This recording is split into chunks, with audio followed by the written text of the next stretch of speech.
Part 2 है और इसके पहले हमने पार्ट 1 कंप्लीट किया है। ठीक है, तो अगर आप ई बुक वगैरह बाय करना चाहते हैं तो आप देख सकते हैं ये हमारा ई बुक है। यहाँ पे हमने कंप्लीट ग्रामीण परिवेश का जो ई नोट्स है आपको प्रोवाइड किया है। ठीक है, ई नोट्स का जो इंटरफेस है दोस्तों ये कुछ इस तरह से है, आप यहाँ पे देख सकते हैं। सारी चीज़ों को हमने बहुत ही कलर्ड फॉर्म में रखा है ताकि आपको याद हो। ठीक है, सो आज ये हमारा पार्ट 2 होने वाला है और अभी तक हमने पार्ट 1 कंप्लीट कर लिया है।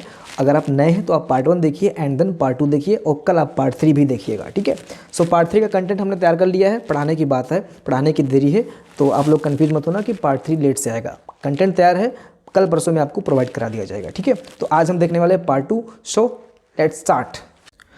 तो आज की हमारी पहली योजना है गरीब कल्याण रोजगार योजना। ठीक है, या फिर अभियान आप बोल सकते हैं।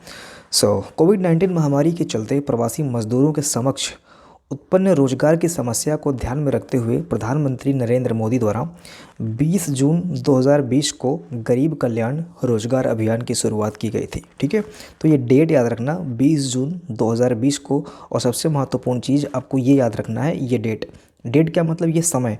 कोविड-19 महामारी के चलते प्रवासी मजदूरों के समक्ष उत्पन्न रोजगार की समस्या का समाधान इस गरीब कल्याण रोजगार अभियान के अंतर्गत है। ठीक है, ये चीज़ आपको याद रखना है। अगला इसके अंतर्गत जो प्रमुख बिंदु हैं उनको हम देख लेते हैं। इस अभियान की शुरुआत बिहार के खगड़िया जिले के ग्राम तेलिहार से स्टार्ट किया गया था।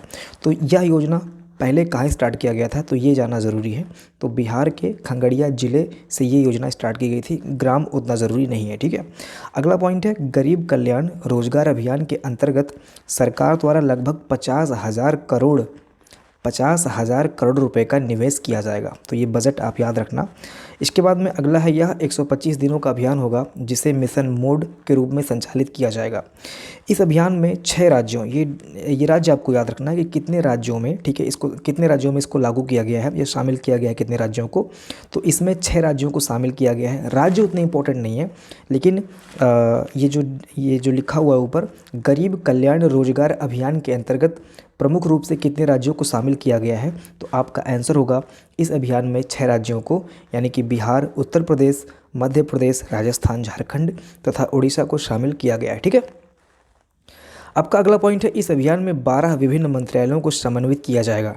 अभी इसमें 12 मंत्रालयों के नाम भी लिखे थे, लेकिन 12 विभिन्न मंत्रालयों को समन्वित किया जाएगा, आपको बस इतना याद रखना है। ठीक है, अब जैसे कौन से मंत्रालय शामिल हो सकते हैं, इसमें पंचायती राज हो गया, ग्रामीण विकास हो गया, सड़क परिवहन वगैरह हो गया। ठीक है, इस टाइप से जितने भी 12 और मंत्रालय थे उनको इसमें शामिल किया गया था। तो कितने मंत्रालय शामिल किए गए हैं इसके अंतर्गत, 12 मंत्रालय शामिल किए गए हैं। कितने राज्य हैं इसके अंतर्गत, तो 6 राज्य हैं, यानी कि 6 का डबल 12 हो गया। ठीक है, स्टार्टिंग से फिर से रिवीजन कर लेते हैं इस योजना का, गरीब कल्याण रोजगार अभियान का। तो गरीब कल्याण रोजगार अभियान कोविड-19 महामारी के चलते प्रवासी मजदूरों के समक्ष उत्पन्न रोजगार की समस्या को समाधान करने के लिए बनाया गया था। ठीक है, इसके बाद में कहाँ से स्टार्ट किया गया था, तो बिहार के खगड़िया जिले से इसको स्टार्ट किया गया था। बजट कितना था, तो 50,000 करोड़ रुपए इसका बजट था। 125 दिनों का इसका अभियान था। ठीक है, कितने राज्यों में लागू किया गया, 6 राज्यों में लागू किया गया। कितने मंत्रालय इसमें समन्वित थे, तो 12 मंत्रालय इस योजना में समन्वित थे। ठीक है, उम्मीद करता हूँ कि ये योजना आपको याद भी हो गया होगा। ठीक है, अगला योजना है हमारा स्वामित्व योजना। तो स्वामित्व का आपको फुल फॉर्म देखना है। इसका फुल फॉर्म है survey of villages and mapping with improvised technology in village areas. ठीक है, तो ये आप इसका फुल फॉर्म याद रख लेना। क्या है, survey of villages and mapping with improvised technology in villages areas. ठीक है, यानी कि जो टेक्नोलॉजी है, जो इम्प्रोवाइज्ड टेक्नोलॉजी है, उसके थ्रू विलेज एरिया में सर्वे या फिर मैपिंग वगैरह करना स्वामित्व योजना के अंतर्गत आता है। ठीक है, इसमें अगला पॉइंट क्या है, अगला पॉइंट है दोस्तों, स्वामित्व योजना पंचायती राज मंत्रालय द्वारा शुरू किया गया एक केंद्रीय क्षेत्र की योजना है।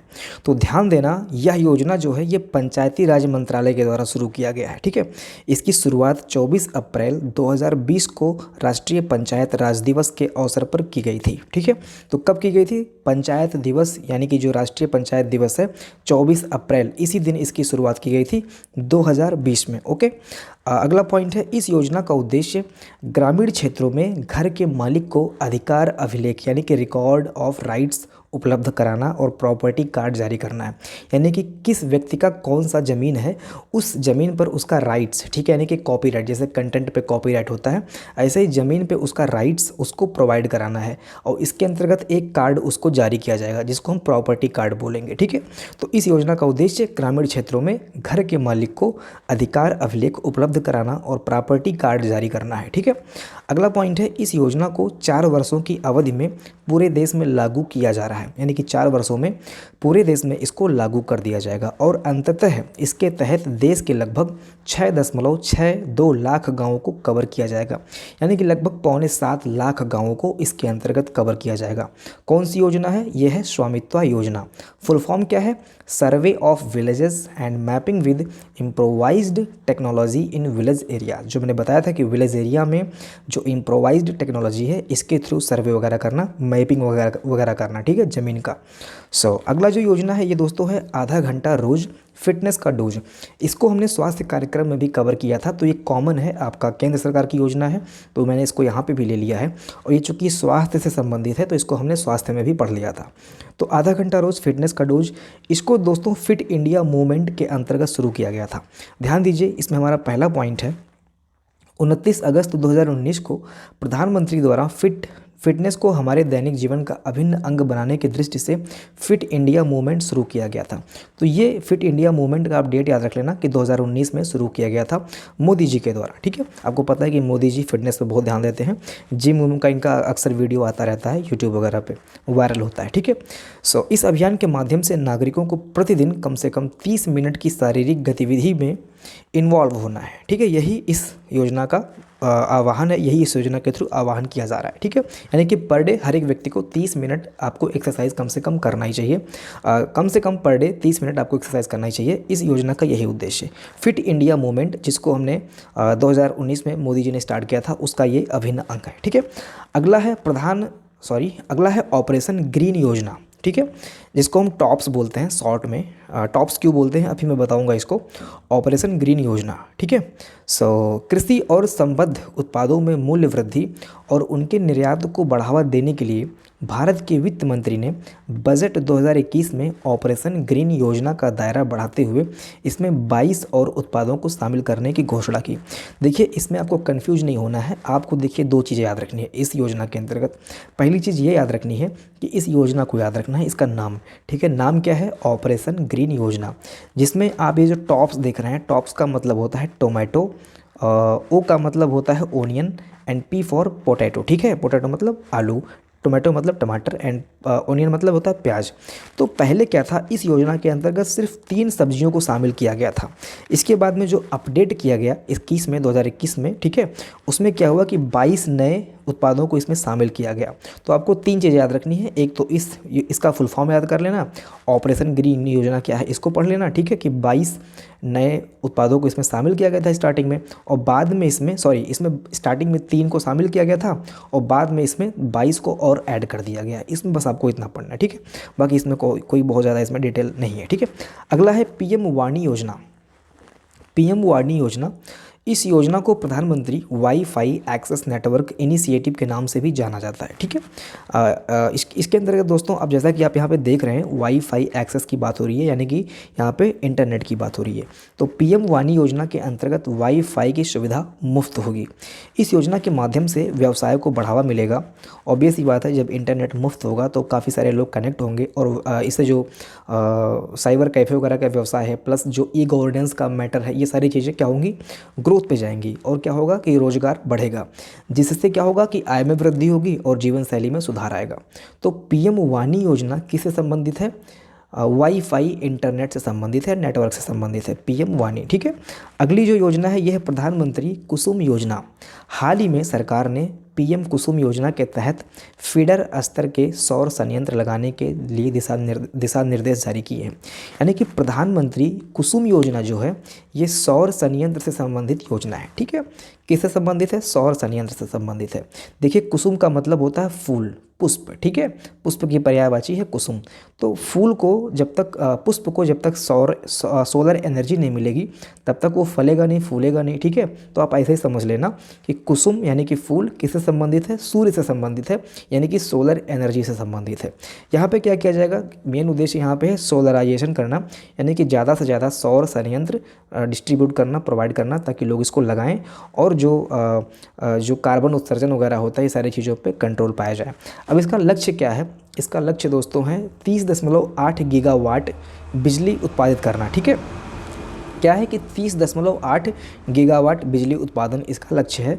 और जो बजट है इसके लिए ये इतने करोड़ रुपए है, ध्यान देना, ये 340 और आगे जो 35 लिखा हुआ है, इतने करोड़ रुपीज़ इसके लिए बजट निकाला गया है। इकाई, दहाई, सैकड़ा, हज़ार, 10,000, 34,000 तो हो नहीं सकता, इसको आप ज़रा चेक कर लेना। ठीक है, और ये करोड़ में जाएगा तो आई थिंक बहुत ज़्यादा है, लेकिन फिर भी पूरे इंडिया की बात हो रही है तो इतना लग सकता है। ठीक है, इसके अंतर्गत दोस्तों पंप और ग्रिड उपकरण दिए जाएंगे। पंप का मतलब, ग्रिड का मतलब वही जो सोलर पैनल वगैरह टाइप का होता है ऐसे, और इसमें जो भी चीज़ें मोटर वगैरह लगता है, पंप वगैरह लगता होगा, वो सारी चीज़ें भी इसके अंतर्गत दी जाएंगी। ठीक है, तो कौन सी योजना है? ये है प्रधानमंत्री कुसुम योजना। ठीक है, कुसुम बोले तो फूल, और फूल से आप सोलर एनर्जी को कोरिलेट कर लेना। ओके, अगला है PM Modi health ID card. ठीक है, क्या है? PM Modi health ID card. प्रधानमंत्री मोदी हेल्थ आईडी कार्ड 2022 के अंतर्गत पेशेंट के डेटा को पूरी तरह से गोपनीय रखा जाएगा। Just 1 second. पेशेंट के डेटा को पूरी तरह से गोपनीय रखा जाएगा। इसके लिए आपको एक आईडी कार्ड दे दिया जाएगा। अब आपको जब कागज़ दिया जाएगा, ठीक है, अब उस कागज़ पे काफ़ी सारे डिटेल आपके लिखे होंगे, ब्लड ग्रुप, ये ग्रुप, वो ग्रुप, काफ़ी सारे डिटेल लिखी होती है। और उन सारे कागज़ को डिजिटल फॉर्म में अगर एक आईडी के माध्यम से आपको प्रोवाइड कर दिया जाए तो सारे के सारे डेटा आपके क्या होंगे? गोपनीय होंगे। मीन्स अगर कहीं कागज़ आपका गिर जा रहा है तो डेटा लीक हो जाएगा, आपके बारे में कोई भी जानकारी सभी को मिल सकती है। ठीक है, लेकिन जब आपके पास कार्ड रहेगा तो उसकी जानकारी क्या हो जाएगी? गोपनीय हो जाएगी एक तरह से। तो वही इस योजना के माध्यम से अस्पताल, क्लिनिक तथा पेशेंट एक केंद्रीय सर्वर के माध्यम से जुड़े होंगे। यह हेल्थ आईडी कार्ड चिकित्सा क्षेत्र में एक बहुत बड़ी क्रांति लाएगा। अब वही कार्ड लेके आप यहाँ पे जाएंगे और वही कार्ड लेके उस शाखा से संबंधित अगर कोई अस्पताल थोड़ी दूर पे है वहाँ पे लेके जाएंगे तो वो सारी चीज़ें उसमें भी पहुँच जाएंगी, क्योंकि सारे के सारे अस्पताल क्या हो जाएंगे? एक ही सर्वर से जुड़े होंगे। ठीक है, तो वो सारी चीज़ें एक दूसरे से, सारे जो डेटा होंगे एक दूसरे से रिलेटेड होंगे और वो एक दूसरे को शेयर कर देंगे वहाँ पर। ठीक है, तो इस कार्ड का यही फ़ायदा होगा। अगर अदरवाइज़ आप एक मोटी सी फाइल लेके क्या होता है, यहाँ वहाँ दौड़ते रहते हैं, जो बिना कार्ड वाली जो सेवाएं होती हैं उसके अंतर्गत। अगला है प्रधानमंत्री गरीब कल्याण अन्न योजना। प्रधानमंत्री गरीब कल्याण अन्न योजना। अब यहाँ पे अन्न जुड़ा हुआ है और गरीब कल्याण है, तो आप समझ सकते हो कि ये योजना किससे संबंधित होगी। तो प्रधानमंत्री गरीब कल्याण अन्न योजना कोविड-19 के विरुद्ध लड़ाई में गरीब वर्ग की सहायता के लिए प्रधानमंत्री गरीब कल्याण पैकेज की शुरुआत की गई थी। इसके पहले चरण में कुल 80 करोड़ राशन कार्ड धारक शामिल थे। आजकल ये जो आप सुनते हैं कि गांव में अन्न बँट रहा है ना, ये सारी चीज़ें इसी योजना के अंतर्गत होती हैं। कौन सी योजना है? प्रधानमंत्री गरीब कल्याण अन्न योजना। ये जो राशन बँट रहा है गाँव में, 3 किलोग्राम, 5 किलोग्राम, 10 किलोग्राम या जो भी और चीज़ें मिल रही हैं वो इसी के अंतर्गत मिल रही हैं।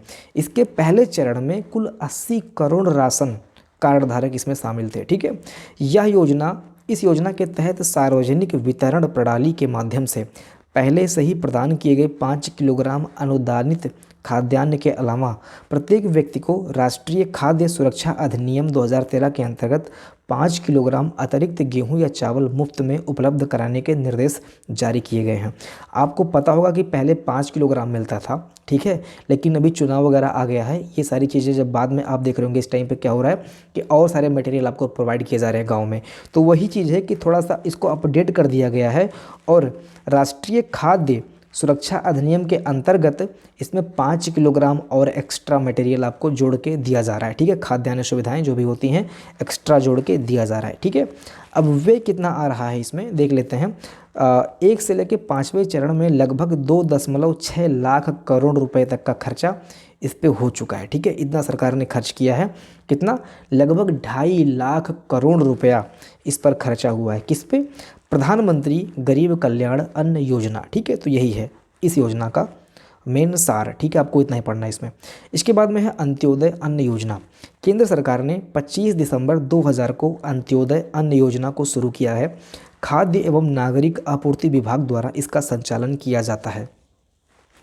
किसके द्वारा इसका संचालन किया जाता है? तो खाद्य एवं नागरिक आपूर्ति विभाग द्वारा इसका संचालन किया जाता है। अंत्योदय अन्न योजना कब शुरू किया गया था? तो 25 दिसंबर 2000 को ये योजना शुरू किया गया था। बहुत ही महत्वपूर्ण ये डेट है, याद रखना। 25 दिसंबर 2000 को अंत्योदय अन्न योजना शुरू किया गया था। ठीक है, इसके बाद में क्या है कि सभी को कार्ड वगैरह दे दिया गया था। मीन्स इसके लिए आपको एक कार्ड दिया जाएगा और वो कार्ड लेके जाएंगे जब आप, तो आपको सारी फैसिलिटीज़ प्रोवाइड की जाएंगी। तो जिसके पास कार्ड है, सरकार उन लोगों को 35 किलो राशन हर महीने देगी, जिसमें 2 रुपये प्रति किलो के अनुसार गेहूं और 3 रुपये प्रति किलो के अनुसार चावल होगा। तो यहाँ पे आप कंफ्यूज नहीं होंगे, 2-3 चीज़ें हैं। एक तो आपको ये डेटा याद रखना है कि 35 किलो राशन मिलेगा एक महीने में, ठीक है। और 2 रुपये प्रति किलो जो है ये आपका गेहूं है, और चावल जो है ये 3 रुपये प्रति किलो है, ठीक है। ये डेटा आप कन्फ्यूज नहीं करेंगे। 3 रुपये का चावल है, 2 रुपये का गेहूँ और 35 किलो ये आपको मिलेगा हर महीने, ठीक है। अब हम बढ़ते हैं अगली योजना की तरफ। आपको पता है कि थोड़ा फास्ट लेके चल रहा हूँ। पिछली बार क्या हुआ था कि 22 मिनट का वीडियो हो गया था, जिसमें हम लोगों ने सिर्फ 6-7 योजनाओं को कवर किया था। हालांकि बहुत अच्छे से समझे थे, लेकिन दोस्तों समय ज़्यादा लग जाता है, तो समय देना यहाँ पे महत्वपूर्ण नहीं है, क्योंकि आपका एग्जाम मात्र 1-1.5-2 महीने बचे हुए हैं, ठीक है। तो इसीलिए चीज़ों को हम बहुत फास्ट लेके चल रहे हैं, बहुत ज़्यादा डिटेलिंग करने में नहीं लगे पड़े हैं, अदरवाइज़ वीडियो फिर से लंबा हो जाएगा और कम योजनाओं को ही हम ज़्यादा समय में कवर कर पाएंगे, ठीक है। तो अगला जो योजना है ये है मातृत्व वंदना योजना। गरीब महिलाओं के उनके पहले प्रसव पर उन्हें 6,000 की आर्थिक सहायता प्रदान की जाएगी, ठीक है। जब कोई गरीब महिला होगी और उसका जब पहला प्रसव होगा तो उसको कितने रुपए दिए जाएंगे? 6,000 रुपये दिए जाएंगे। किस योजना के अंतर्गत? मातृत्व वंदना योजना के अंतर्गत। किसके अंतर्गत? मातृत्व वंदना योजना के अंतर्गत 6,000 रुपये पहले प्रसव पर गरीब महिलाओं को मिलेगा, ठीक है। अगला है स्वनिधि योजना। कौन सी योजना? स्वनिधि योजना, ठीक है। छोटे सड़क विक्रेताओं को कम ब्याज पर 10,000 रुपये तक लोन प्रदान किया जाएगा, ठीक है, जिन्हें उन्हें 1 साल के अंदर लौटाना होगा। आपको पता होगा जो शहर वगैरह में क्या होता है, जो सड़क के किनारे गरीब लोग रहते हैं, ठीक है, जो बोलते हैं गुमटी वगैरह रखे रहते हैं या मूंगफली वगैरह बेचते हैं, उनको बहुत ज़्यादा अमाउंट की ज़रूरत नहीं होती है। उनको आप छोटा सा पैकेज भी अगर आप दे देंगे तो भी उनका क्या हो जाएगा, एक दुकान टाइप का खुल जाएगा, एक शॉप टाइप का खुल जाएगा, उससे भी उनको रोज़गार मिल जाएगा, ठीक है। लेकिन क्या होता है, कभी कभी उनके पास भी पैसा नहीं होता है, तो 10,000 रुपये तक का उनको अमाउंट मिलेगा, जिनको उन्हें 1 साल के अंदर लौटाना होगा, और उससे वो क्या करेंगे, अपना व्यापार स्टार्ट कर देंगे। एटलीस्ट कुछ काम करेंगे, कुछ समय के लिए एटलीस्ट उनको काम मिल जाएगा, तो वो भूखे नहीं सोएंगे वहाँ ज़मीन पे, ठीक है। तो इसलिए यह योजना शुरू किया गया है, स्वनिधि योजना, ठीक है। अगला है प्रधानमंत्री किसान सम्मान निधि योजना, जो कि बहुत ही महत्वपूर्ण योजना है, one of the most important योजनाओं के अंतर्गत ये आता है। तो इसको थोड़ा सा आप डिटेल में कर लीजिए। देखिए, 24 फरवरी 2019 को उत्तर प्रदेश के गोरखपुर में प्रधानमंत्री किसान सम्मान निधि योजना की शुरुआत हुई थी। कहाँ से शुरू हुआ था? तो उत्तर प्रदेश के गोरखपुर से यह योजना शुरू किया गया था।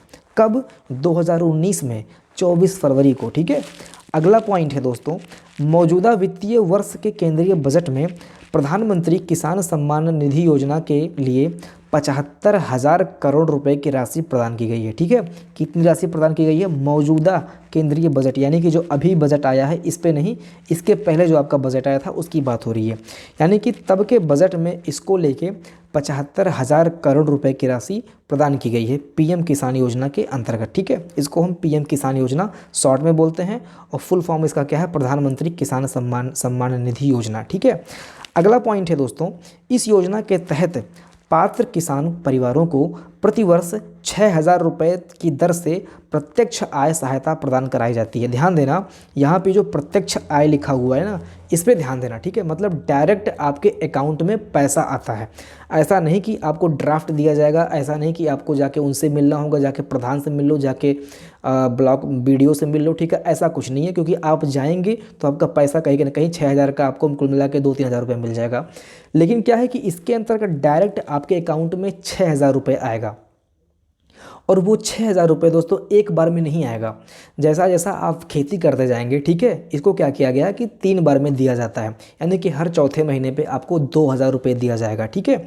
तो हर चौथे महीने आपको 2-2 हज़ार करके 2-2 हज़ार करके आपको 3 बार में 6,000 रुपये प्रोवाइड किया जाएगा। वही चीज़ें यहाँ पे लिखी हुई हैं। आप यहाँ यह सहायता 2,000 रुपये की 3 समान किस्तों में लाभान्वित किसानों के बैंक के खातों में प्रत्यक्ष रूप से हस्तांतरित की जाती है, ठीक है। है। यह योजना देश भर के सभी किसानों के लिए लागू किया गया है, ठीक है। पहले क्या हुआ था कि कुछ कंडीशन लगाई गई थी कि इनको मिलेगा, इनको नहीं मिलेगा, लेकिन फिर बाद में क्या हुआ कि सारे के सारे किसानों को इस पर विरोध हुआ, धरना प्रदर्शन वगैरह हुआ।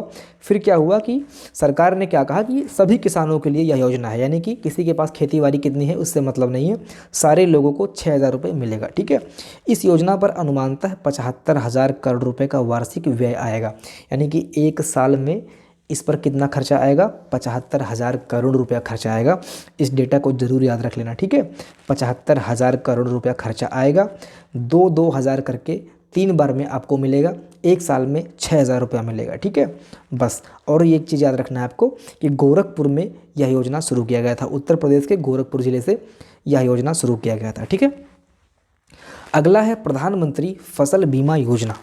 प्रधानमंत्री फसल बीमा योजना यह भी एक महत्वपूर्ण योजना है। वर्ष 2016 में PMFBY को लॉन्च किया गया था। इस योजना का शॉर्ट फॉर्म है कि वर्ष 2016 में इस योजना को लॉन्च किया गया था तथा कृषि और किसान कल्याण मंत्रालय द्वारा प्रशासित किया जा रहा है, ठीक है। किसके द्वारा इसको किया जा रहा है प्रशासित? कृषि एवं किसान कल्याण मंत्रालय के द्वारा इसको प्रशासित किया जा रहा है। इस योजना का उद्देश्य क्या है, यानी कि प्रधानमंत्री फसल बीमा योजना का उद्देश्य क्या है? फसल के खराब होने की स्थिति में एक व्यापक बीमा कवर प्रदान किया जाएगा, जिससे किसानों की आय को स्थिर करने में मदद मिलेगी, ठीक है। बाई चांस कोई दुर्घटना हो जाती है जिससे क्या होगा कि पूरी की पूरी फसल खराब हो जा रही है, तो इस योजना के तहत लोगों को, किसानों की जो आय होगी उसको एटलीस्ट स्थिर रखा जाए, यानी कि भूखों ना मरना पड़े उनको, इतना पैसा उन्हें प्रोवाइड किया जाएगा, ठीक है। इसके बाद में एक चीज़ आपको ध्यान देना है, बहुत इंपॉर्टेंट तो नहीं है, बीड मॉडल।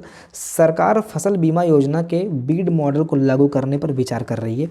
क्या है इससे हमें मतलब नहीं है, बस इतना जान लो कि बीड मॉडल के अंतर्गत क्या होगा कि संभावित नुकसान जो होगा वो कम से कम होगा। बीड मॉडल कोई अपडेटेड मॉडल होगा जिससे क्या होगा, किसानों का जो नुकसान होगा वो कम से कम होगा, ठीक है। अब देखो PMFBY में 2 लाख तक का फसल बीमा होगा, 2 लाख तक का बीमा होगा, फसलों का जो नुकसान होगा उसमें आपको 2 लाख तक का पैसा मिल जाएगा।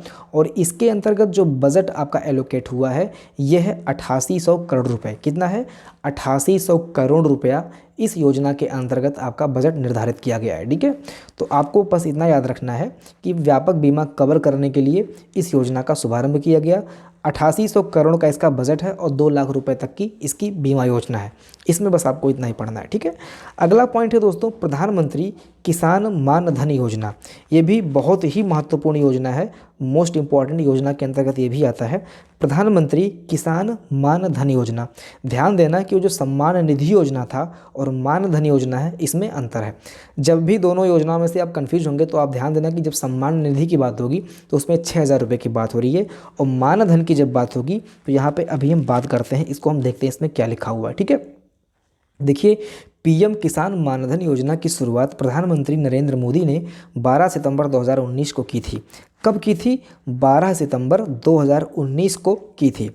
PM किसान मानधन योजना के तहत उम्र के अनुसार मासिक योगदान करने के बाद, ठीक है, 60 वर्ष की आयु के बाद आपको 3,000 रुपये मासिक या 36,000 रुपये सालाना मिलेगा, ठीक है। यानी कि जब आप इसमें कुछ पैसा जमा करेंगे, कुछ उम्र तक आपको पैसे जमा करने होंगे, इसके बाद में जब आप 60 साल के हो जाएंगे, ये किसानों के लिए हो रही है, ठीक है, कि किसानों की बात हो रही है। इसके बाद में जब आप 60 प्लस हो जाएंगे तो आपको पता है किसानों को कोई पेंशन तो मिलता नहीं है, उनकी शक्ति भी उस टाइम पर घट जाती है कि वो खेत को मतलब कुदाल से, फावड़े से जोत पाएँ, है ना, सारी चीज़ें कर पाएँ। तो उस टाइम क्या होगा कि इनको इसके स्टार्टिंग में क्या होगा, कुछ पैसे देने होंगे, और जब ये 60 साल के हो जाएंगे तो इनको 3,000 रुपये महीने का पेंशन मिलेगा। या तो आप 3,000 रुपये महीने पेंशन उठा लीजिए या फिर आप 36,000 रुपये सालाना ले लीजिए, ठीक है। दोनों सुविधाएं शायद आपको मिलने वाली हैं यहाँ पे। तो 3,000 या फिर 36,000 रुपये सालाना, यानी कि 12×3=36 वही हो जा रहा है, ठीक है। अगला पॉइंट है, प्रधानमंत्री किसान मान धन योजना के तहत पेंशन पाने के लिए आवेदन करने वाले किसान की उम्र 18 से 40 वर्ष के बीच में होनी चाहिए। उन्हें 60 वर्ष की आयु तक हर महीने 55 रुपये से लेके 200 रुपये तक का भुगतान करना होगा, ठीक है। यानी कि आप जो आवेदन करेंगे इस योजना में, उसके अंतर्गत आपकी जो एज होगी वो 18 से 40 वर्ष की होगी, ठीक है। ऐसा नहीं कि आप 55 साल से शुरू कर रहे हैं पैसे देना 55 साल से शुरू कर रहे हैं और 60 साल के हो गए और आप रिटायर्ड हो गए, इसके बाद में फिर आपको 3,000 रुपये महीना चाहिए। ऐसा नहीं है, आप 18 से लेकर 40 तक एलिजिबल हैं इस योजना में एप्लीकेबल होने के लिए, ठीक है। इसके बाद में कुछ कंडीशंस लगाई गई हैं इसमें कि आपके पास जो भूमि होनी चाहिए यह 2 हेक्टेयर से कम होनी चाहिए। कितनी भूमि होनी चाहिए? 2 हेक्टेयर से कम भूमि होनी चाहिए आपके पास। और प्लस इसमें क्या होगा कि 50% प्रीमियम गवर्नमेंट का होगा और 50% लाभार्थी का होगा, ठीक है। वही चीज़ जैसे आपको 3,000 रुपये जब मिल रहा है तो इसमें क्या होगा कि उसमें 1,500 रुपये आपके खुद का पैसा होगा, जो आपने जमा किया होगा वो खुद का पैसा आपका होगा, जो आपको 1,500 रुपये रिटर्न मिल रहा होगा और 1,500 रुपये ऐड करके उसमें गवर्नमेंट आपको देगी, यानी कि 3,000 रुपये कुछ इस तरह से मिलेगा आपको। तो आज के लिए दोस्तों बस इतना ही और कल हम देखेंगे इस योजना का पार्ट 3, ठीक है। तो अगर आप चैनल पर नए हैं और कंप्लीट योजना पढ़ना चाहते हैं, चाहे वो राज्य सरकार की हो, चाहे वो केंद्र सरकार की हो, या फिर आप ग्रामीण परिवेश का बेस्ट कंटेंट चाहते हैं, तो आप डिस्क्रिप्शन चेक कर लेना। बाकी यहाँ पे सारी चीज़ें ऑलरेडी कवर की जा रही हैं, ठीक है। सो मिलते हैं अगली वीडियो में, पढ़ाई करते रहिए। जय हिंद।